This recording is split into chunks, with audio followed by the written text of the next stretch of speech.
Todas as informações contidas nesse vídeo têm como base artigos e reportagens. Conteúdo não recomendado para pessoas sensíveis.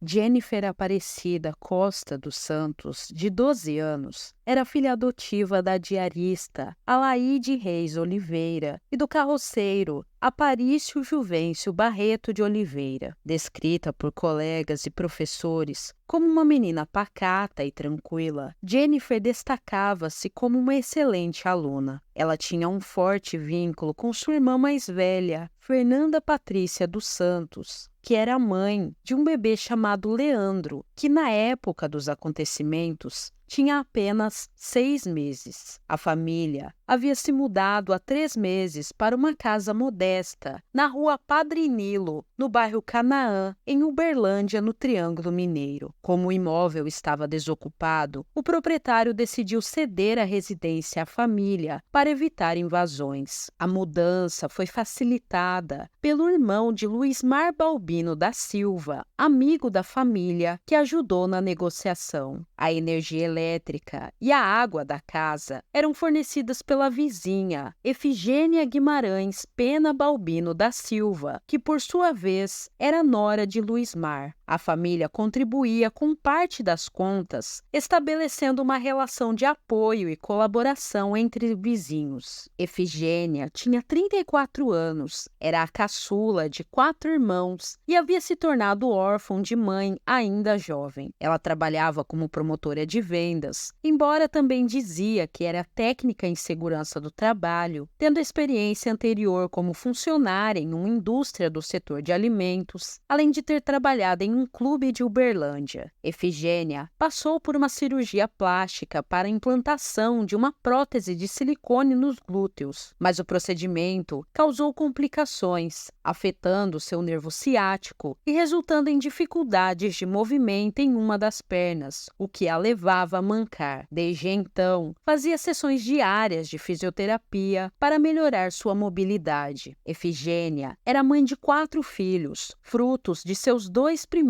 casamentos. Dentre eles, o mais velho, Eric, de 15 anos, é especialmente relevante para a história. Os outros filhos tinham idades de 12, 9 e 4 anos. Uma testemunha descreveu Efigênia como uma pessoa de fala baixa, ponderada e meiga, ressaltando que esse comportamento se refletia também em suas interações com os filhos, o que lhe conferia a imagem de uma boa mãe. Além disso, Efigênia aparentava ser solidária e generosa, frequentemente resgatando cães abandonados das ruas e os levando para casa, onde lhes oferecia cuidados. Embora Efigênia afirmasse ser separada, uma testemunha revelou que a verdadeira situação de sua vida conjugal só foi descoberta quando notou uma tatuagem nas costas dela, que trazia os nomes do marido e do filho mais novo. Efigênia era casada com Luiz Antônio Balbino da Silva, que na época dos fatos estava detido na penitenciária Professor João Pimenta da Veiga, em Uberlândia. Desde 2006, Luiz Antônio cumpriu uma pena de 15 anos de prisão pelo homicídio de um homem de 23 anos, ocorrido na noite de 1º de outubro de 2004. Nenhum dos 4 filhos de Efigênia era fruto de seu relacionamento com Luiz Antônio. Desde que a família de Aparício havia se mudado para a rua Padre Nilo, Efigênia rapidamente se aproximou deles. Tanto ela quanto seus filhos passaram a frequentar a casa com regularidade, estabelecendo uma relação de confiança com a família. Efigênia demonstrava especial interesse pelo bebê Leandro, fazendo perguntas detalhadas sobre seus hábitos, como ele se alimentava, se chorava muito, em que horários dormia e como o leite era preparado. Fernanda relatou que Efigênia frequentemente mencionava ter um bebê de 4 meses, que era doente e estaria sob os cuidados de uma irmã. Efigênia afirmava que a criança se parecia com Leandro, embora tivesse a cabeça raspada. No entanto, ninguém jamais viu esse bebê. Efigênia frequentemente comentava com conhecidos sobre a família de Aparício, incluindo Jennifer, demonstrando compaixão pela situação econômica deles. Efigênia lamentava a pobreza da família, enfatizando que o pai, que trabalhava como carroceiro, enfrentava muitas dificuldades para sustentar a casa. Pouco antes da hora do almoço, no sábado, 2 de maio de 2009, Efigênia apareceu na casa da família para ver o bebê Leandro. Ela conversou brevemente com Alaide, que estava cuidando do neto. Quando Alaide foi para a cozinha preparar o almoço, Efigênia se despediu e foi embora. Tudo parecia normal, como em suas visitas anteriores. Enquanto Alaide terminava de preparar o almoço,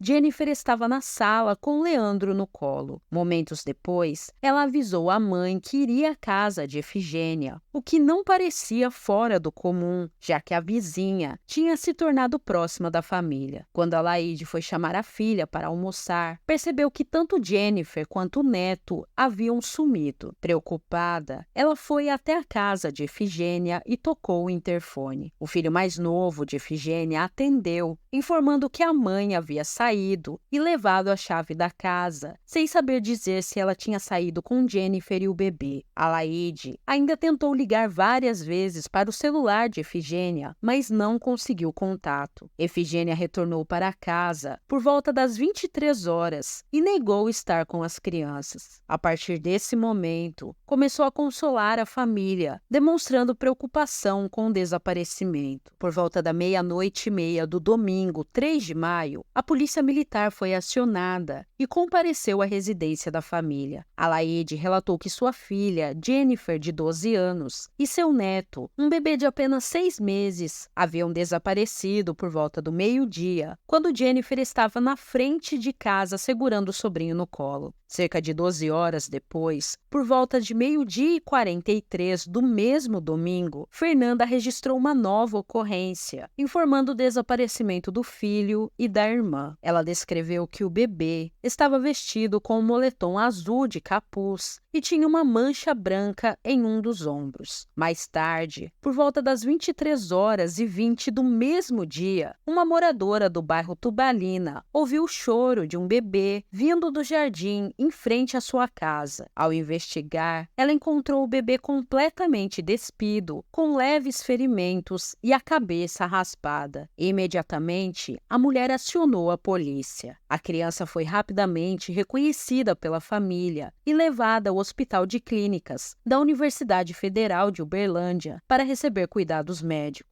Uma substância branca, semelhante a talco, estava espalhada por todo o corpo do bebê, intensificando o mistério em torno do caso. A partir de então, a polícia iniciou os trabalhos de investigação para tentar encontrar Jennifer. A família de Jennifer, com exceção do pai, começou a suspeitar do possível envolvimento de Efigênia no desaparecimento da menina e do bebê. Essas desconfianças cresceram quando Fernanda foi à casa da vizinha ao saber do sumiço e pediu que Efigênia provasse a existência do suposto filho que ela tanto mencionava, mas que ninguém jamais havia visto. Durante a visita, Fernanda percebeu que havia um quarto a qual não foi autorizada a entrar. Nesse cômodo, havia um berço e diversos itens de bebê, o que aumentou ainda mais suas suspeitas. O interesse excessivo que Efigênia sempre demonstrou pelo bebê só reforçou a suspeita sobre sua possível participação no caso. Uma vizinha que morava na mesma rua relatou que na semana anterior aos eventos, Efigênia perguntava diariamente quando o bebê Leandro estaria na casa dos avós. Na segunda-feira, 4 de maio, Efigênia alegou estar sofrendo ameaças dos vizinhos e solicitou proteção à polícia militar. A corporação a retirou de sua residência e a conduziu em uma viatura ao bairro Mansur. Por volta das 7h30 da terça-feira, 5 de maio, o pai do bebê e cunhado de Jennifer estava na casa dos sogros, no bairro Canaã, quando avistou um táxi parado em frente à casa de Efigênia. Ela saiu acompanhada do filho de 15 anos, levando 2 mochilas e uma sacola. Efigênia pediu a Aparício, pai de Jennifer, que olhasse sua casa, que estava deixando aberta, e informou que a sacola continha roupas sujas que seriam levadas para lavar. A atitude de Efigênia suscitou ainda mais suspeitas sobre sua possível relação com o desaparecimento de Jennifer e o sequestro do bebê. Por volta das 9 horas da manhã, uma equipe da polícia recebeu informações por telefone de que Efigênia e seu filho haviam entrado em um táxi com destino à rodoviária. Os policiais se dirigiram ao terminal rodoviário de Uberlândia, mas não encontraram ninguém que correspondia às características de Efigênia. O motorista do táxi informou que deixou Efigênia na rodoviária, acompanhada de seu filho, várias malas e um saco grande e pesado. Ela teria dito ao taxista que estava indo para Araguari, em Minas Gerais. Após revisar as imagens das câmeras externas do terminal rodoviário, a polícia confirmou que Efigênia desceu do táxi e, após 10 minutos, embarcou em outro táxi com destino desconhecido. Com base nas imagens, os policiais localizaram o taxista que prestou o serviço. Ele confirmou que uma mulher com características semelhantes às de Efigênia, acompanhada de um adolescente, várias sacolas e um saco, solicitou uma corrida. Ao se aproximarem do estacionamento gratuito da rodoviária, a passageira alegou que estava levando roupas para familiares, mas o saco estava rasgado. O taxista relatou que Efigênia pediu que ele entrasse em uma área onde ela jogou o saco em uma caçamba de lixo. Em seguida, a mulher e o adolescente foram deixados na rua Bernardo Guimarães, no centro da cidade. Após o relato do taxista, os policiais solicitaram que ele os levasse até a caçamba mencionada, onde localizaram um saco descartado por Efigênia. A polícia notou um forte odor vindo do saco plástico de cor azul e, ao verificar seu conteúdo, encontrou um corpo humano carbonizado em avançado estado de decomposição, sem os membros posteriores e inferiores, apenas o tronco e a cabeça. Aparício, pai de Jennifer, estava presente no local e imediatamente reconheceu o corpo encontrado na caçamba de lixo como sendo de sua filha. O fato de Efigênia ser manca de uma das pernas foi crucial para identificá-la nas imagens das câmeras externas como a responsável por deixar o corpo de Jennifer na caçamba de lixo do terminal rodoviário. Na madrugada de 6 de maio, Efigênia foi presa nas proximidades do Center Shopping, no cruzamento das avenidas João Naves de Ávila e Rondon Pacheco, no bairro Tibere, pouco depois de ter deixado seu filho em um hotel na Avenida Rio Branco. Logo em seguida, Eric, seu filho de 15 anos, também foi apreendido. Efigênia alegou ter sido espancada por policiais durante a prisão, mas uma equipe jornalística que acompanhava o caso e o trabalho da polícia no local negou a ocorrência de qualquer agressão. Segundo a jornalista presente, Efigênia foi tratada com austeridade, mas não houve qualquer violência física envolvida. Ao ser questionada pela polícia militar, Efigênia admitiu ter transportado o corpo desmembrado de Jennifer em um táxi e descartado-o na caçamba de lixo do terminal rodoviário. No entanto, ela negou qualquer envolvimento no homicídio, alegando que temia por sua vida e pela segurança de seus filhos se revelasse o verdadeiro autor do crime. Efigênia mencionou a existência de uma suposta seita que realizava rituais de sacrifício de crianças, mas se recusou a identificar os membros envolvidos. Efigênia afirmou que conseguiu salvar o bebê de ser sacrificado, retirando-o do local sem ser notada. Ela também confessou ter desenterrado os restos mortais de Jennifer, que estavam no quintal de sua casa, para descartá-los em uma caçamba de lixo na rodoviária. No entanto, quando questionada sobre quem havia enterrado o corpo, Efigênia evitava dar respostas claras e em nenhum momento revelou o paradeiro dos membros que foram removidos de Jennifer.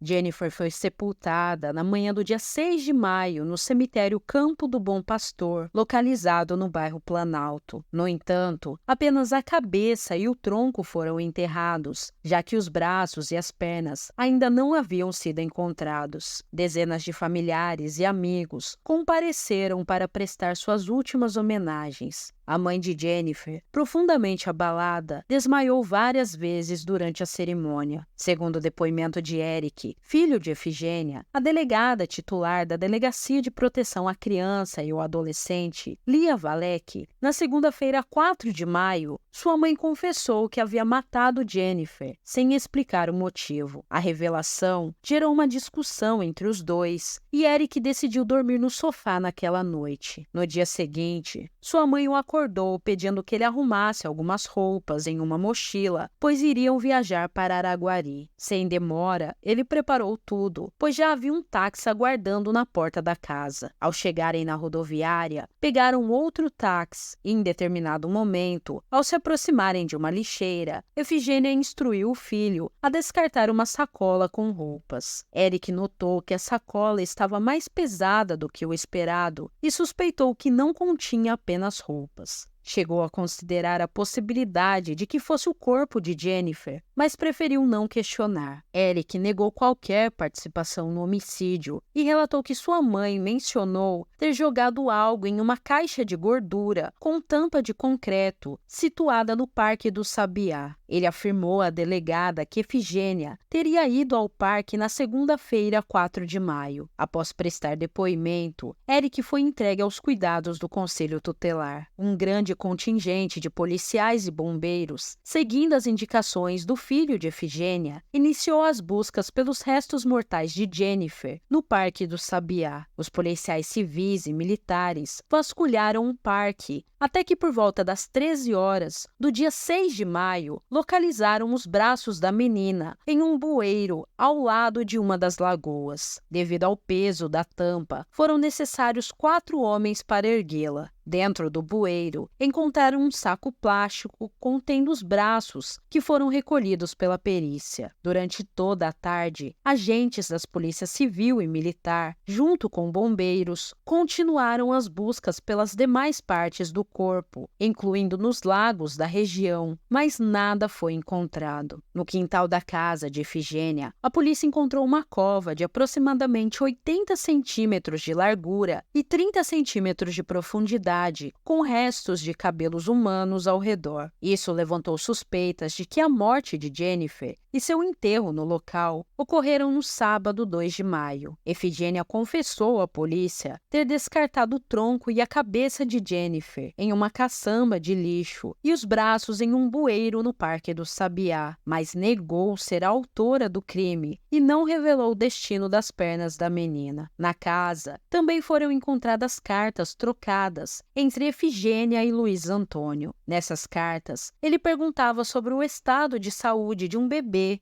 que supostamente seria seu filho. Enquanto estava detida em uma cela da Delegacia de Homicídios de Uberlândia, no dia 6 de maio, Efigênia tentou tirar a própria vida. Mesmo em uma cela isolada e sob vigilância, ela tentou se enforcar usando um saco plástico. Efigênia foi rapidamente levada ao Hospital de Clínicas de Uberlândia, onde recebeu atendimento médico e passou por exame de corpo de delito. No final da tarde, ela foi formalmente indiciada por homicídio qualificado e ocultação de cadáver, sendo posteriormente encaminhada ao presídio Professor Jaci de Assis. No dia seguinte, 7 de maio, um operador de máquinas informou à polícia que havia encontrado partes de um corpo humano no aterro sanitário, localizado no Distrito Industrial de Uberlândia. A polícia foi até o local, onde havia placas indicando os setores da cidade de onde o lixo era proveniente e descartado no aterro. O delegado decidiu começar as buscas pelo lixo do setor central da cidade. Com auxílio da Limpebras, empresa responsável pela limpeza pública de Uberlândia, o lixo foi vasculhado até que as pernas direita e esquerda foram encontradas. As pernas estavam seccionadas em 4 partes, separadas na altura do fêmur e dos joelhos. Não se sabe com precisão onde as pernas foram descartadas, já que partes do corpo também foram localizadas em uma caçamba de lixo na rodoviária, no centro da cidade. Efigênia relatou à Polícia Civil que estava grávida de Luiz Antônio e perdeu o bebê aos 6 meses de gestação. No entanto, não informou a ele nem a ninguém da família que acreditavam que ela tinha um filho com Luiz Antônio. Como o contato com a família do marido se dava apenas por telefone, Efigênia acreditava que poderia manter essa mentira sobre a existência do filho. Segundo Efigênia, cerca de 10 ou 12 dias antes do desaparecimento de Jennifer, seu sogro Luiz Mar a procurou. Ele mencionou a necessidade de realizar um ritual de magia para o filho Luiz Antônio e o único local que poderia ser feito seria na casa de Efigênia. Segundo ela, devido à ausência física de Luiz Antônio, que não poderia estar presente no ritual, o mesmo deveria ser feito em um local no qual ele tivesse vínculo. Um dia antes do desaparecimento de Jennifer, Efigênia relatou ter recebido uma ligação de Ariana Vera Cristina Medeiros Silva. Ariana era casada com o irmão de Luiz Antônio, o marido de Efigênia, que, assim como o irmão, estava preso na penitenciária Professor João Pimenta da Veiga. Na ligação, Ariana alertou Efigênia para manter sua filha dentro de casa, pois algo estava prestes a acontecer naquele final de semana na rua onde Efigênia morava.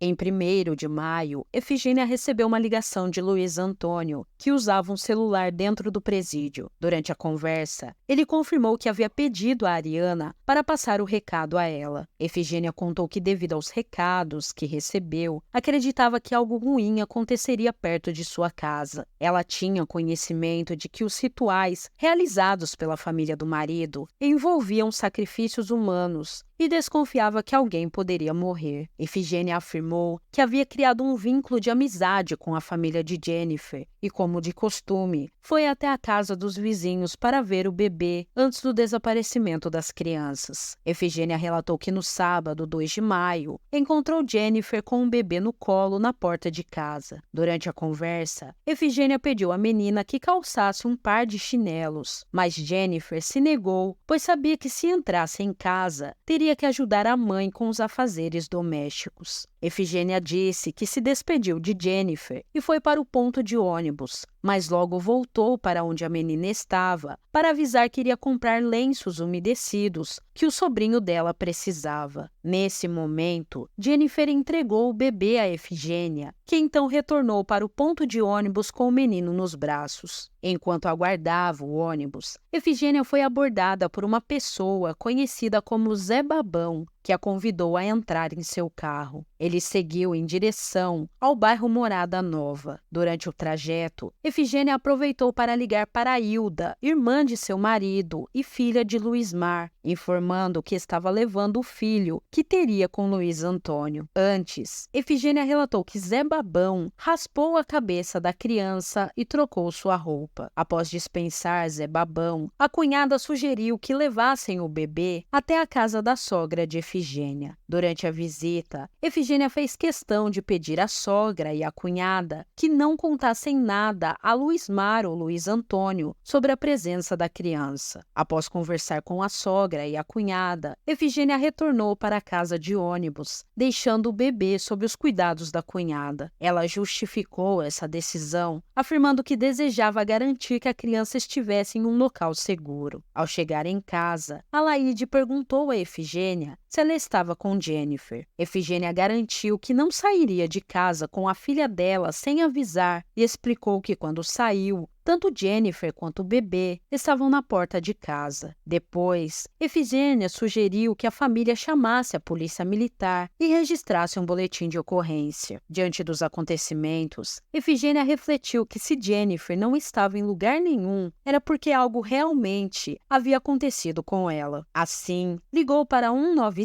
para informar sobre o desaparecimento das 2 crianças, ressaltando que foi a última pessoa a vê-las. Efigênia também ajudou a Laide, que estava desesperada e passando mal, e entrou em contato com Fernanda pedindo que ela fosse ao local para ajudar nas buscas. Depois de passar a madrugada de domingo ajudando na busca por Jennifer e o bebê, Efigênia foi até sua casa ao amanhecer e pediu para os outros 3 filhos mais novos arrumarem suas coisas. Ela os levou para a casa de uma amiga no bairro Mansur. O filho de 15 anos não foi, pois não estava em casa naquele momento. Pouco depois, ele ligou para Efigênia, informando que a família de Jennifer havia apontado ela como suspeita de envolvimento no desaparecimento. Efigênia disse que decidiu tirar os filhos de casa porque Zé Babão havia mencionado que se algo desse errado com o ritual, poderiam usar qualquer pessoa, até mesmo um de seus filhos. Na delegacia, Efigênia declarou que desejava se manter longe de sua casa, pois acreditava que um ritual de sacrifício humano da família Balbino poderia estar ocorrendo naquele domingo 3 de maio. Ela queria ser vista em outros lugares para que as pessoas pudessem confirmar que ela não estava em casa nem participando do ritual. Efigênia relatou que no domingo, Zé Babão ligou informando que um rapaz iria procurá-la. Enquanto aguardava em um ponto de ônibus, um homem desconhecido se aproximou e disse que se ela não fosse buscar o bebê, o homem iria atrás dos filhos dela. Diante dessa ameaça, Efigênia decidiu ir até a casa da cunhada buscar o menino e entregá-lo ao homem mencionado. Na segunda-feira, 4 de maio, Efigênia voltou ao bairro Canaã e, ao chegar em casa, foi informada pelo pai de Jennifer que o menino havia sido encontrado no bairro Tubalina, mas Jennifer ainda estava desaparecida. Ao entrar em casa, Efigênia notou que a terra no quintal dos fundos estava revirada, como se um animal tivesse cavado. Ela pediu a um dos filhos que colocasse telhas sobre a terra remexida, acreditando que o ritual havia ocorrido naquele local. Ainda na segunda-feira, Efigênia recebeu uma ligação de Zé Babão, que a avisou que ela encontraria algumas coisas quando chegasse em casa e que deveria resolver. Ao entrar na casa, ela viu um saco perto de uma mesinha na sala, mas não verificou o que havia dentro e decidiu ir dormir. Na terça-feira, 5 de maio, logo cedo, Efigênia ligou para um taxista e pediu que ele olhasse se havia alguém na rua ao chegar, pois estava fugindo de um marido agressivo. Assim que o taxista confirmou que não havia ninguém, Efigênia saiu de casa. Quando o taxista perguntou se ela tinha alguma bagagem, ela respondeu que estava na sala e pediu para o filho e o vizinho, Aparício, pai de Jennifer, ajudarem o taxista. Segundo Efigênia, ela e o filho foram para o terminal rodoviário. Ao chegarem, o taxista chamou um carregador de bagagens. Depois de alguns minutos, Efigênia decidiu pegar outro táxi com o filho. Quando estavam saindo, pediu ao taxista que parasse próximo a uma caçamba de lixo, pois queria jogar fora algumas roupas que não usava mais. Após sair da rodoviária, Efigênia ligou para Zé Babão e questionou sobre o conteúdo do saco plástico azul que havia descartado na caçamba do terminal rodoviário. Ele sugeriu que se encontrassem para conversar, afirmando que não queria discutir nada pelo telefone. Depois de deixar o filho em uma biblioteca, Efigênia pegou um ônibus até o Parque do Sabiá, local combinado para o encontro. Ao se aproximarem do parque, Efigênia ligou novamente para Zé Babão, que a instruiu a passar em um depósito de gás para pegar um saco de lixo e levá-lo consigo para dentro do parque. Efigênia descreveu o saco como tendo um cheiro forte, estando pesado e sendo de cor azul. Ao chegar ao local do encontro,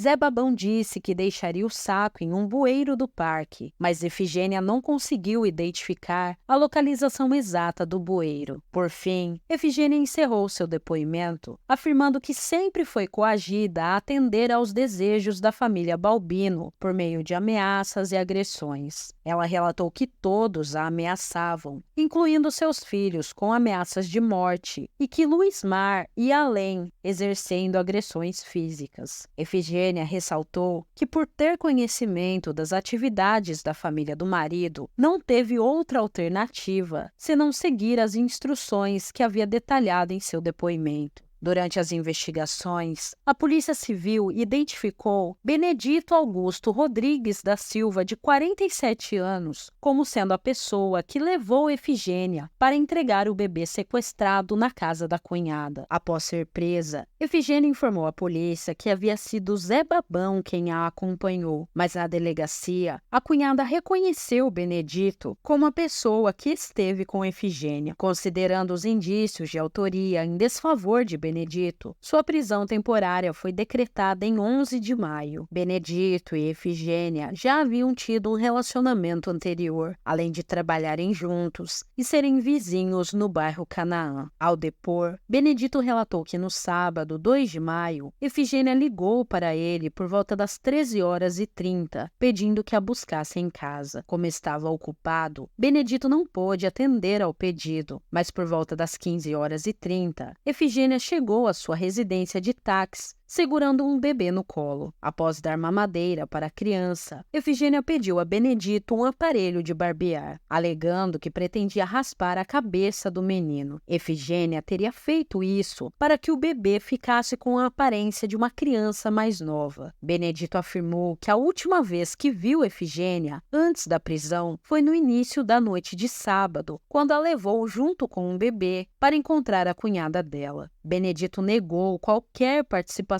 no desaparecimento de Jennifer e do bebê. Eric, filho mais velho de Efigênia, foi encaminhado ao Centro Socioeducativo de Uberlândia. Em 12 de maio, o Tribunal de Justiça de Minas Gerais autorizou a quebra de sigilo telefônico de Efigênia. Em 13 de maio, o delegado, acompanhado de peritos de Uberlândia e técnicos de Belo Horizonte, realizou uma perícia minuciosa na casa de Efigênia. A equipe utilizou o reagente luminol para detectar vestígios de sangue, intensificando a busca por evidências que pudessem esclarecer os fatos. Em depoimento, Fernanda, mãe do bebê e irmã de Jennifer, contou que por volta das 10 horas de terça-feira, 5 de maio, Luizmar e Hilda foram à casa de seus pais no bairro Canaã para informar que o bebê havia permanecido na casa de Hilda durante o final de semana. Segundo Fernanda, Efigênia alegou que a criança era seu filho com Luiz Antônio. Após essa conversa, Hilda foi até a delegacia, onde prestou seu depoimento sobre os acontecimentos. Efigênia pediu à cunhada que não mencionasse que ela havia levado o bebê para sua casa, alegando que a criança era seu filho. A Polícia Civil trabalhava em 2 linhas de investigação para desvendar o crime. A primeira hipótese apontava para a ocultação do sequestro do bebê, enquanto a segunda considerava a possibilidade de um ritual de sacrifício humano e magia. O delegado de homicídios, Rogério Martinez, que assumiu o caso na segunda-feira, 4 de maio, informou que Efigênia poderia ser adepta de práticas macabras, uma teoria corroborada pela descoberta de objetos como cumbucas, velas e adereços utilizados em rituais místicos na casa dela. Outro indício que sugeria a prática de sacrifício era um método utilizado para o assassinato de Jennifer. Segundo o delegado, a vítima teria tido o pescoço cortado enquanto ainda estava viva e todo o sangue foi retirado antes de seu desmembramento. Efigênia teria admitido que o crime foi realizado como parte de um ritual em que o bebê sequestrado também seria sacrificado. No entanto, ela alegou que conseguiu escapar com o menino antes que isso acontecesse. A delegada Lia Valek acrescentou que outros indícios sugeriam que o motivo do assassinato de Jennifer poderia ter sido a necessidade de ocultar o sequestro do bebê. Uma das evidências que chamou a atenção da polícia foi o fato de que Efigênia havia informado a Luiz Antônio, seu marido preso desde 2006, que estava grávida, apresentando o bebê sequestrado à família do marido como sendo filho do casal. Fernanda expressou sua descrença na ideia de que Efigênia praticava rituais de magia. Segundo ela, Efigênia costumava ouvir música evangélica com frequência e nunca mencionou nada relacionado a práticas espíritas. Para Fernanda, essa acusação parecia apenas uma estratégia de Efigênia para escapar da responsabilidade pelo crime. Além disso, Fernanda destacou que Eric, o filho de Efigênia, estava o tempo todo ao lado da mãe e tinha envolvimento envolvimento no crime. Para ela, o garoto era tão frio e calculista quanto a própria mãe. Fernanda também acusou a polícia militar de negligência no caso. Ela afirmou que na segunda-feira, 4 de maio, uma viatura da polícia militar foi até a casa de Efigênia antes de seu desaparecimento. Fernanda ressaltou que os policiais deveriam ter feito uma busca mais rigorosa por Jennifer na casa de Efigênia, pois acreditava que havia uma chance da irmã ainda estar viva. No entanto, segundo ela, as autoridades só tomaram medidas depois que a tragédia já havia ocorrido. Em entrevista, o tenente-coronel da Polícia Militar confirmou que Efigênia foi retirada de sua casa sob escolta policial, alegando que estava sendo ameaçada pelos vizinhos e solicitou proteção. Ele informou que na segunda-feira, 4 de maio, policiais realizaram uma busca na casa de Efigênia, mas não encontraram evidências que pudessem incriminá-la naquele momento. Efigênia relatou estar sob ameaças, o que motivou a retirada dela e de seus 4 filhos para o bairro Mansur, na região oeste. O tenente-coronel afirmou que, caso isso não tivesse sido feito, provavelmente Efigênia e seus filhos estariam mortos. Ele destacou que o papel da polícia é proteger a vida, até mesmo de pessoas acusadas de crimes graves. O oficial também mencionou que o policial responsável por retirar Efigênia de casa foi o mesmo que realizou sua prisão posteriormente. Pouco antes de ser capturada, por volta das 2 horas da madrugada, Efigênia ligou para o policial, informando sua localização, o que resultou na prisão. O coronel, comandante da 9ª Região da Polícia Militar, reconheceu a indignação da família, mas negou as acusações de negligência. Ele explicou que a Polícia Militar foi acionada por volta das 23 horas, enquanto o desaparecimento havia ocorrido na tarde do dia 2 de maio. A residência de Efigênia foi averiguada, porém a Polícia Militar atua com base em evidências e flagrantes. Segundo o coronel, todos os indícios já eram suspeitos e o sistema de defesa social foi alertado. Infelizmente, quando a polícia foi informada, o trágico desfecho parecia já ter sido consumado. Ele ainda afirmou que a participação dos militares naquele momento não teria alterado o resultado. Em 15 de maio, o inquérito foi concluído e encaminhado à vara de crimes contra a pessoa. O delegado responsável explicou que o inquérito preliminar precisou ser enviado para garantir que Efigênia permanecesse presa, uma vez que o prazo legal para a conclusão era de 10 dias. Caso não fosse respeitado esse prazo, havia o risco de relaxamento da prisão, conforme previsto na lei. No inquérito preliminar, Efigênia foi acusada de subtração de incapaz em razão do sequestro das 2 crianças, além de envolvimento no homicídio de Jennifer e na ocultação do cadáver. Benedito, que havia sido preso em 11 de maio, não foi indiciado no inquérito preliminar. Em 20 de maio, a Justiça concedeu a revogação de sua prisão, determinando sua libertação. Na manhã de 21 de maio, a Polícia Civil prendeu temporariamente mais 2 pessoas suspeitas de envolvimento no assassinato de Jennifer. Ariana Vera Cristina Medeiros Silva, concunhada de Efigênia, e Luismar Balbino da Silva, sogro de Efigênia, foram detidos sob suspeita de participação no crime. Luismar foi encaminhado para a carceragem da 16ª Delegacia Regional da Polícia Civil, enquanto Ariana foi transferida para o presídio Professor Jaci de Assis, já que a delegacia não dispunha de cela feminina. Em depoimento, Ariana afirmou que não mantinha contato com Efigênia há mais de 1 ano, tanto pessoalmente, por telefone, e-mail ou mensagens. Ela relatou que na sexta-feira, 1º de maio, permaneceu em casa acompanhada de seu pai e no sábado e domingo visitou seu companheiro na penitenciária Professor João Pimenta da Veiga. Na segunda e terça-feira seguintes, disse ter saído de casa apenas para levar e buscar seu filho na escola. Luismar também negou qualquer envolvimento no sequestro das crianças e no homicídio de Jennifer. Ele descreveu Efigênia como uma pessoa perigosa e mencionou um episódio em que ela teria ameaçado uma mulher com quem seu filho, Luiz Antônio, estava se relacionando. Segundo ele, Efigênia foi à casa dessa mulher e, armada, colocou uma arma de fogo na cabeça da filha de 5 anos, ameaçando matá-la caso a mulher não se afastasse de Luiz Antônio. Luismar relatou que que nos dias 1º a 4 de maio esteve em sua chácara com a esposa, sogros, cunhada e o filho de 3 anos. Ele afirmou que no sábado, 2 de maio, recebeu uma ligação de sua filha Hilda, pedindo que fosse à cidade no domingo para conhecer o neto, filho de Efigênia e Luiz Antônio. Ele retornou à cidade na manhã de terça-feira, 5 de maio. Quando questionado sobre a última vez que viu Efigênia, ele estimou que teria sido entre 1 mês e 45 dias antes. Ao ser interrogado sobre sua religião, Luismar afirmou ser católico apostólico romano. 5 dias após a prisão de Luismar e Ariana, familiares e amigos de Jennifer organizaram um protesto no estacionamento do Fórum de Uberlândia. Aproximadamente 30 pessoas participaram das manifestações, carregando cartazes, balões brancos e vestindo camisetas com o rosto de Jennifer estampado. O grupo clamava por justiça e exigia uma resposta das autoridades em relação ao crime brutal. Durante as investigações, o delegado da Polícia Civil, Rogério Martinez, destacou a necessidade de manter a prisão temporária de Ariana e de decretar a prisão preventiva de Luismar. Segundo o delegado, Ariana negou ter contatado qualquer membro da família de seu marido na época do crime. No entanto, no dia 5 de maio, data em que o tronco de Jennifer foi encontrado, Ariana e Luismar mantiveram diversos contatos telefônicos, conforme evidenciado pelos relatórios de chamadas originadas e recebidas do número utilizado por Luismar. O delegado também informou que Ariana mentiu ao afirmar que não tinha contato telefônico com seu esposo, que estava preso na penitenciária Professor João Pimenta da Veiga, junto com o irmão Luiz Antônio.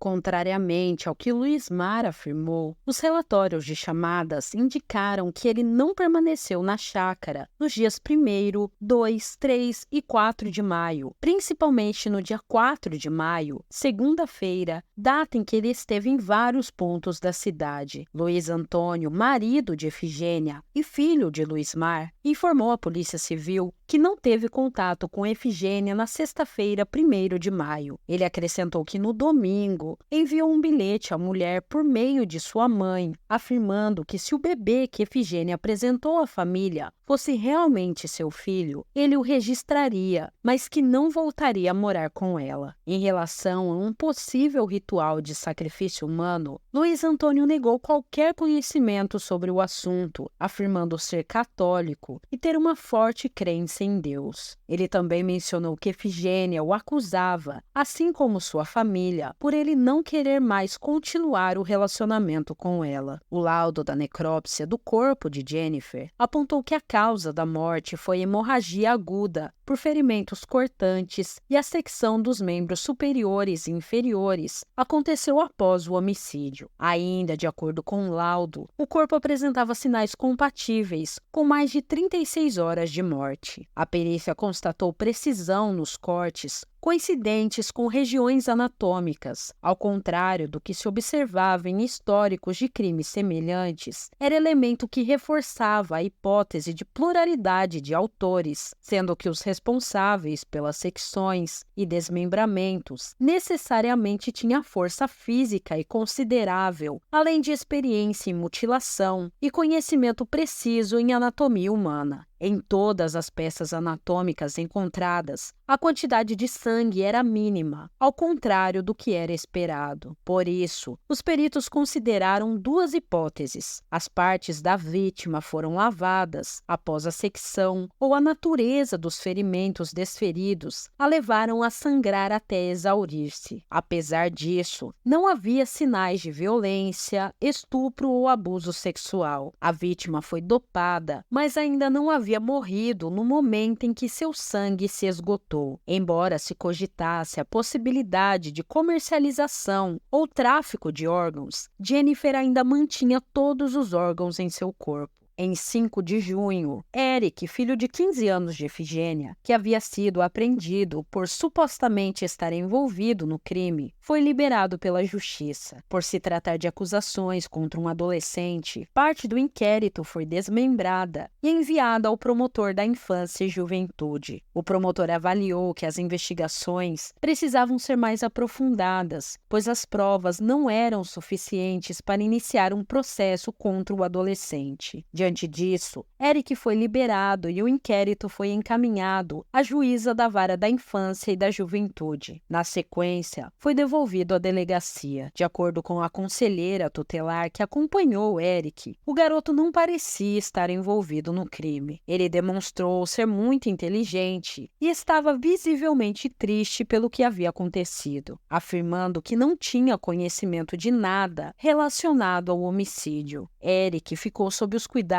do Conselho Tutelar Oeste, que o encaminhou para um abrigo. As outras crianças foram deixadas na casa do pai dos 2 filhos menores. Em 9 de junho, o Ministério Público Estadual apresentou denúncia contra Luismar Balbino da Silva, Efigênia Guimarães Pena Balbino da Silva, Ariana Vera Cristina Medeiros Silva, o menor Eric e outros indivíduos não identificados nos autos. Eles foram acusados de sequestrar Jennifer e o sobrinho dela, de apenas 6 meses, mantendo-os em cárcere privado. O promotor de justiça Silvio Fausto de Oliveira Neto alegou que essas pessoas se associaram em uma quadrilha para realizar um ritual de magia em colaboração com membros de uma seita religiosa e criminosa que atuava no bairro Canaã. Após o sequestro das crianças, o grupo teria desferido golpes cortantes na região carotidiana de Jennifer, causando sua morte. Em seguida, teriam seccionado o tronco, os membros superiores e inferiores, além da cabeça, ocultando as partes do corpo em locais distintos de Uberlândia. O sacrifício humano tinha como principal objetivo a realização de um ritual satânico para favorecer Luiz Antônio, marido de Efigênia e filho de Luismar. Os autores acreditavam que, ao eliminar Jennifer, todos os males que afetavam Luiz Antônio seriam automaticamente transferidos para o corpo do bebê, o que explicaria a preservação da vida do menino. Como parte do ritual, a quadrilha espalhou uma substância em pó branca, semelhante a talco, por todo o corpo do bebê. Além disso, utilizaram um aparelho de barbear para raspar a cabeça do menino, deixando-o sem cabelo. De acordo com a denúncia do Ministério Público, Luismar, Efigênia, Ariana e o menor teriam organizado, planejado e providenciado os instrumentos e o local para a execução do homicídio. Além disso, eles atraíram a vítima para o local, ofereceram incentivo e apoio moral aos demais envolvidos, contribuindo assim para a prática do crime. A denúncia ainda destacou que o homicídio foi qualificado por motivo torpe, já que a vida da vítima foi ceifada em razão de um ritual de satanismo, visando obter proveito alheio. Também foi considerado cruel, uma vez que a vítima foi executada com vários golpes de instrumento cortante na região do pescoço e houve recurso que impossibilitou sua defesa, pois o ataque ocorreu de surpresa. Em 10 de junho, um novo protesto aconteceu no plenário da Câmara Municipal, reunindo cerca de 25 pessoas, entre familiares e amigos de Jennifer, que exigiram agilidade no esclarecimento do caso e na conclusão do processo. A família estava determinada a evitar que o caso caísse no esquecimento, acreditando que apenas por meio de protestos e contato direto com a mídia conseguiriam manter a atenção sobre a situação. Durante a manifestação no plenário, os participantes solicitaram apoio e ajuda aos vereadores para a realização de uma manifestação ainda maior, caso Efigênia, a principal suspeita do crime, fosse convocada a depor novamente no Fórum de Uberlândia. A família de Jennifer precisou deixar a casa onde moravam no bairro Canaã, que pertencia a familiares de Ariana e Luismar, ambos suspeitos de envolvimento no assassinato da menina. Para ajudar a família, a organização não governamental Associação de Mães e Amigos das Crianças e Adolescentes em Risco ONG Amar conseguiu a doação de um terreno no bairro Dona Zulmira e iniciou uma campanha para arrecadar fundos ou materiais para a construção de uma nova casa. Além disso, a ONG ofereceu tratamento psicológico e acompanhamento familiar com a maior prioridade, sendo a retirada imediata da família do imóvel. Segundo Alaide, mãe de Jennifer, após a morte da filha, Luismar e seu irmão chegaram a oferecer apoio à sua família, fornecendo mantimentos e ajuda financeira. No dia 16 de julho, ocorreu a primeira audiência de instrução do caso no Fórum de Uberlândia. Foram ouvidos os 3 réus e 16 testemunhas, sendo 9 de acusação e 7 de defesa. Nesse dia, a família de Jennifer organizou um novo protesto que reuniu cerca de 20 manifestantes. Eles realizaram uma passeata pelas ruas do centro da cidade em direção ao fórum. A chegada de Efigênia, que se apresentou em uma cadeira de rodas, gerou indignação entre os manifestantes. Luismar foi entrevistado pela equipe de reportagem da TV Vitoriosa, afiliada do SBT em Minas Gerais. Durante a entrevista, ele alegou sua inocência e afirmou, abre aspas, já fiz muitas coisas erradas e fui preso por tráfico de drogas e envolvimento em homicídios, mas neste caso sou inocente, fecha aspas. Luismar também expressou sua incredulidade em relação à possibilidade de o crime estar relacionado a um ritual de magia. Ele alegou que Efigênia forjou uma gravidez para conseguir manter o casamento com Luiz Antônio e disse que Efigênia tinha raiva da família do marido pelo fato dele querer pôr fim ao relacionamento. Em agosto de 2009, Ariana obteve o direito de responder ao processo em liberdade, enquanto Efigênia e Luismar permaneceram detidos. As defesas de Efigênia e Ariana interpuseram embargos de declaração e um recurso especial. Por sua vez, a defesa de Luismar, sustentando que ele não estava na cidade no dia do desaparecimento de Jennifer e retornou a Uberlândia na segunda-feira, 4 de maio, alegando inocência, não apresentou recurso especial e aguardava o retorno do processo principal à comarca de origem para julgamento. Em fevereiro de 2011, o advogado de Luismar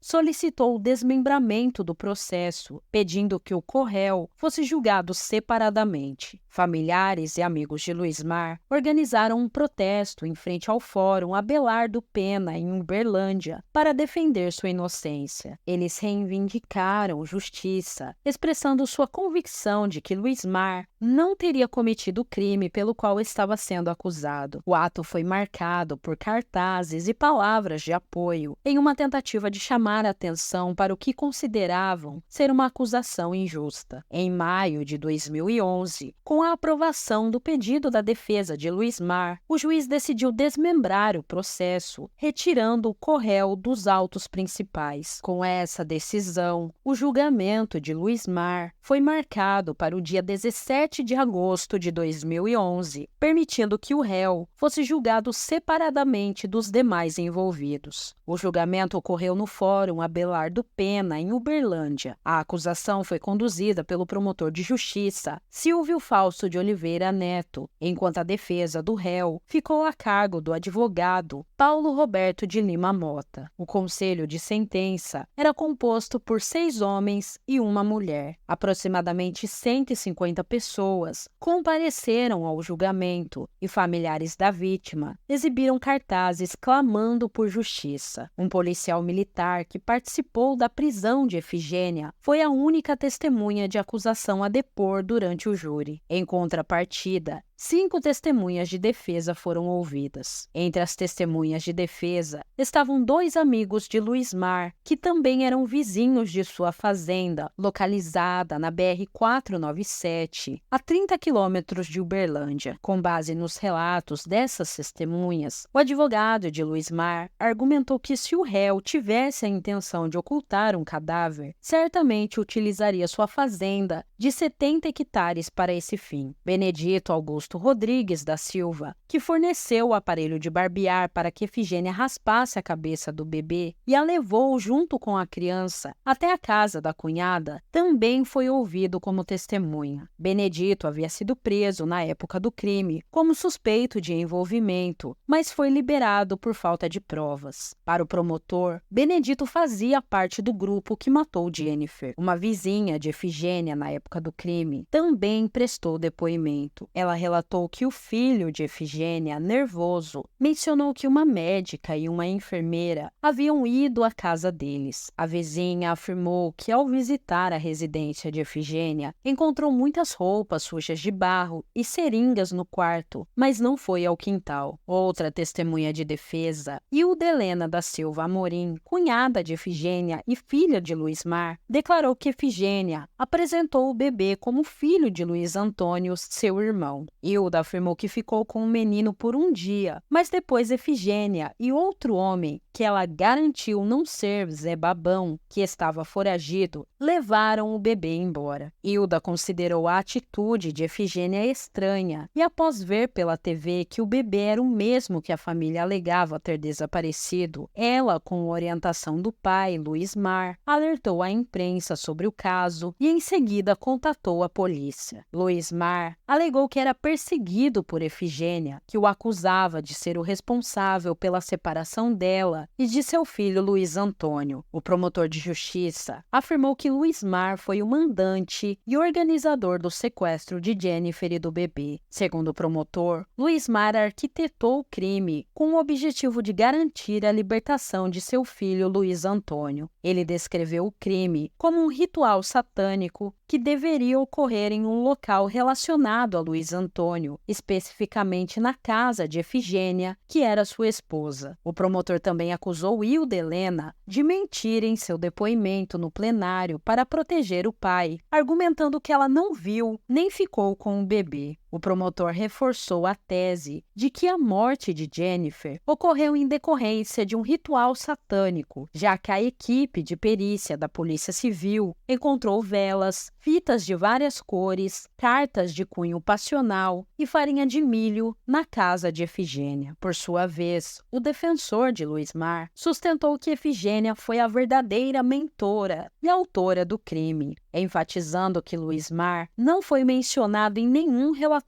da polícia. A defesa ainda alegou que as acusações contra Luismar se deviam ao seu histórico criminal. Luismar já havia sido condenado anteriormente a uma pena de 6 anos de reclusão pelo homicídio de um homem ocorrida em Uberlândia, em 27 de julho de 2002. Na réplica, o promotor argumentou que Efigênia recebeu ajuda na execução do crime, já que a perícia constatou que os cortes feitos durante o desmembramento foram realizados por alguém com boas condições físicas. O promotor destacou que, devido à sua estatura de 1,50 m e à sua deficiência, Efigênia não teria condições físicas para cometer o crime sozinha. Em resposta, o advogado da defesa destacou que Efigênia frequentava desde 2008 a seita do Vale do Amanhecer e que os materiais encontrados em sua casa eram exclusivamente dela. Ele defendeu a inocência de Luismar, ressaltando que ele não apresentou recursos para acelerar a marcação do júri. A defesa argumentou que a investigação da Polícia Civil não apresentou provas materiais da participação de Luismar no crime. No entanto, após quase 12 horas de julgamento, o júri considerou que ele foi o responsável pelo sequestro, cárcere privado e homicídio de Jennifer, assim como pelo sequestro e cárcere do bebê de 6 meses. Luismar foi condenado por formação de quadrilha e absolvido da acusação de ocultação de cadáver. Os jurados reconheceram por unanimidade a materialidade do homicídio e, por 4 votos a 3, atribuíram a autoria a Luismar. Com 5 votos a 2, decidiram não absolver o réu e, por 6 votos a 1, afirmaram que Luismar concorreu para o homicídio por motivo torpe. Além disso, reconheceram por 5 votos a 2 que o crime foi cometido com meio cruel e, por 6 votos a 1, que Luismar contribuiu para o homicídio mediante recurso que impossibilitou a defesa da vítima. A causa de aumento de pena foi unânime, pois a vítima era menor de 14 anos. Em relação à ocultação de cadáver, o júri reconheceu a materialidade do fato por unanimidade, mas negou por 4 votos a 3 que Luismar fosse um dos autores. Quanto ao sequestro e cárcere privado de Jennifer, a materialidade foi reconhecida por unanimidade e, por 6 votos a 1, Luismar foi considerado um dos autores, com a decisão de não absolvê-lo por 5 votos a 2. O crime foi igualmente declarado como praticado contra menor de 18 anos. No sequestro e cárcere privado do bebê, a materialidade do fato foi reconhecida por unanimidade e, por 6 votos a 1, Luismar foi considerado um dos autores, com a decisão de não absolvê-lo por 5 votos a 2. Este crime também foi praticado contra menor de 18 anos. Pelo fato de associação em quadrilha, o júri reconheceu por 5 votos a 2 que mais de 3 pessoas se associaram para cometer o homicídio. Reconheceram por 6 votos a 1 que Luismar era um dos integrantes e, por 4 votos a 3, decidiram absolver o réu. Em relação ao homicídio, considerando as 3 circunstâncias qualificadoras, motivo torpe, emprego de meio cruel e recurso que impossibilitou a defesa da vítima, a pena aplicada foi de 16 anos de reclusão. Como Luismar já era reincidente, a pena foi elevada para 17 anos e, com o aumento de 1/3 pela menoridade da vítima, a pena finalizou em 22 anos e 8 meses de reclusão. Para o sequestro e cárcere privado de Jennifer, a pena foi fixada em 2 anos, elevada para 2 anos e 2 meses, devido à reincidência. No caso do sequestro e cárcere privado do bebê, Luismar foi condenado a 2 anos, com a pena aumentada para 2 anos e 2 meses pela reincidência. Como ambos os crimes foram cometidos em uma única ação, a pena de 2 anos e 2 meses foi elevada para 2 anos, 6 meses e 10 dias de reclusão. Finalmente, a pena pela associação em quadrilha foi fixada em 1 ano, que pela reincidência foi elevada para 1 ano e 1 mês. No total, Luismar foi condenado a 26 anos, 3 meses e 10 dias de reclusão em regime inicialmente fechado. Após a sentença ser proferida pelo juiz, Luismar esbravejou que não era culpado de ter cometido tamanha covardia. A família de Luismar contestou a decisão da justiça, afirmando que não desistiria de provar sua inocência. O advogado, embora respeitasse a decisão do júri, anunciou que buscaria recursos para amenizar a pena, destacando que um dos argumentos a ser utilizado seria o fato de Luismar ser soropositivo.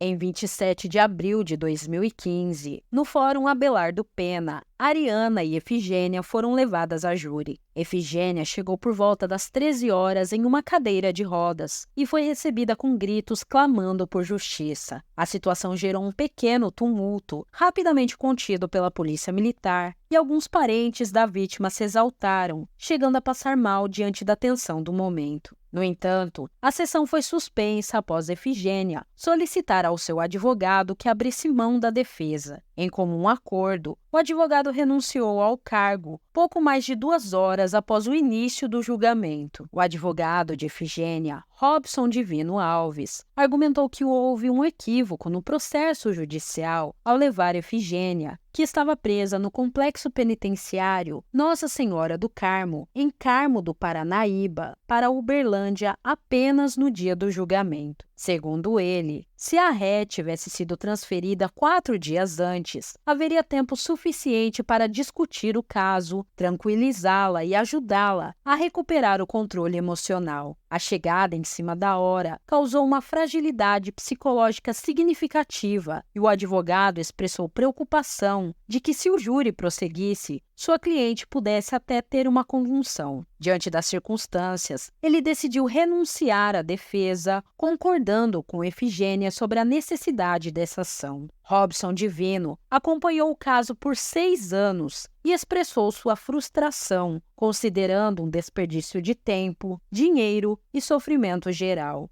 Antes de renunciar, ele solicitou o adiamento do julgamento em 2 ocasiões. No primeiro pedido, alegou a ausência de 2 testemunhas de defesa. No segundo, mencionou uma carta entregue por Efigênia que precisava ser analisada. O primeiro pedido foi negado e o segundo foi retirado pela defesa, que alegou que havia risco para quem fez o relato. Durante a sessão, apenas a mãe da vítima depôs e seu testemunho durou aproximadamente 1 hora. Quando a segunda testemunha estava prestes a ser ouvida, a sessão foi suspensa. A promotora de justiça, Luciana Teixeira Rezende, comentou que não queria antecipar sua linha de acusação, mas considerou que toda a situação poderia ser uma estratégia, afirmando que esse mesmo artifício já foi usado em outros casos. O pedido de adiamento foi aceito e o juiz decidiu não desmembrar o julgamento da outra acusada, Ariana. Essa suspensão gerou revolta entre os familiares e amigos da vítima, que se sentiram frustrados com o andamento do processo. A irmã de Jennifer e mãe do bebê sequestrado, Fernanda Patrícia dos Santos, manifestou sua indignação sobre o caso, afirmando que, mais uma vez, Efigênia não seria julgada e sairia ilesa. Ela destacou que Efigênia retornaria para a cadeia, sem saber quando ocorreria um novo julgamento. A família estava aguardando há 6 anos por justiça e ainda não havia resultados. Fernanda ressaltou a necessidade de Efigênia pagar pelo que fez, enfatizando que a família de Jennifer queria justiça. Outras pessoas que acompanhavam os familiares da vítima também expressaram incredulidade ao ver Efigênia saindo do fórum sem receber uma pena. A defesa de Efigênia solicitou o desaforamento do julgamento, pedindo que fosse realizado em outra comarca, argumentando que a forte comoção social gerada pela intensa cobertura midiática e repercussão do caso poderia influenciar a imparcialidade do júri. No entanto, o pedido foi negado pela Justiça. Em 18 de novembro de 2015, 6 anos e 6 meses após o crime, Efigênia Guimarães Pena Balbino da Silva e Ariana Vera Cristina Medeiros Silva foram julgadas. O julgamento começou por volta das 13h30. 6 homens e uma mulher foram sorteados para compor o júri. A acusação sustentou a tese de que Jennifer foi morta em um ritual de magia, no qual as 2 rés estavam envolvidas, juntamente com outras pessoas, algumas das quais nem chegaram a ser identificadas. A primeira testemunha a depor foi o taxista Vandir Martins, que afirmou ter atendido a um chamado no bairro Canaã. Ao chegar ao local, um rapaz abriu a porta do táxi, colocou uma mochila no banco de trás e foi embora. Logo em seguida, Efigênia entrou no veículo com um bebê de colo e pediu para ser levada ao bairro residencial Granada. Devido a um problema com o pagamento da corrida, o motorista contou que encontrou Efigênia novamente no dia seguinte, na central de táxi. Vandir negou ter tido qualquer contato com Ariana ou tê-la avistado. Outra testemunha ouvida foi Wesley Clayton Costa, que esteve em contato com Efigênia na enfermaria do presídio Jaci de Assis. Wesley foi o autor de uma carta anexada ao processo,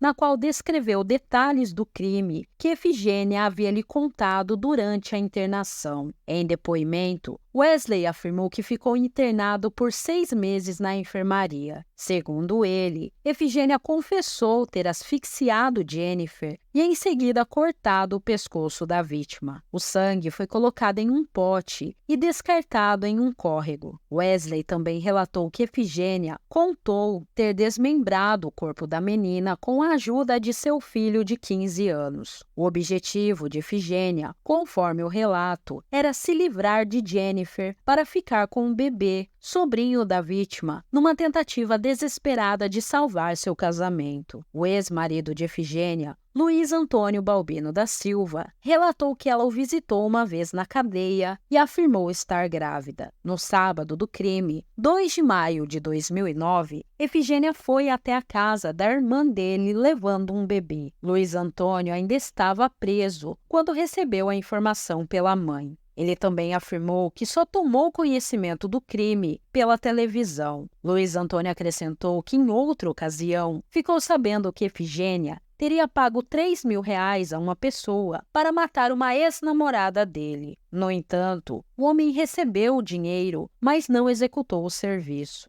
Em seu depoimento, Efigênia atribuiu a responsabilidade pelo crime ao ex-sogro Luismar, afirmando que ele faria parte de uma seita. Efigênia declarou que foi Luismar quem matou e seccionou o corpo de Jennifer, insistindo que ela não participou do crime. O júri popular terminou no dia 19 de novembro e durou mais de 15 horas. Efigênia foi condenada a 27 anos, 8 meses e 10 dias de reclusão em regime inicialmente fechado pelos crimes de homicídio qualificado, sequestro e cárcere privado de Jennifer e de seu sobrinho, além de ocultação de cadáver e formação de quadrilha. Já a Ariana foi absolvida por falta de provas. Após o término do julgamento, o defensor de Efigênia, o advogado Flávio Teixeira Alves, afirmou que em 4 anos, há 4 anos e meio, Efigênia conseguiria a progressão para o regime semiaberto. Já o advogado Paulo Roberto de Lima Mota, representante de Ariana, comemorou a decisão e declarou que o resultado do júri já era previsível, uma vez que não foram encontradas provas que ligassem Ariana ao crime. Em fevereiro de 2019, Efigênia progrediu do regime fechado para o semiaberto. Em maio do mesmo ano, ela obteve o direito ao trabalho externo, sendo autorizada a sair para trabalhar com a obrigação de manter atualizada a comprovação de seu emprego a cada 2 meses.